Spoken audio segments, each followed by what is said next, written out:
This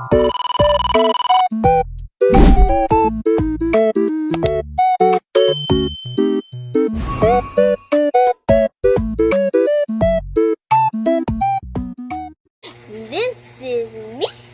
Alam mo ba kung gaano kainit ngayon? At paano ba makapaluto na tayo ng itlog? Adara, alamin natin. Dahil ang panahon ngayon ay maintinding mainit. At sa Metro Manila naman ay may maulan at makusog na ulan, pagbaha at pagbuho ng mga lupa. At ganyan kasi yan. Ang mga basura ngayon ay nagtapon na dahil ito ay marami na at bumabaha dito sa Metro Manila. At sa amin mga princess ay makaluto ka na ng itlog. Tara, pakita ko sa iyo yung petsa natin ngayon.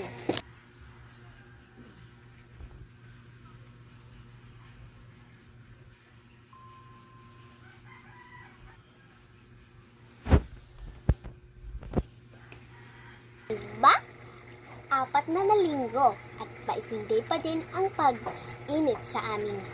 At sa Metro Manila naman, yung nagpuyo sa Manila, si ate ko ay maitinding maulan.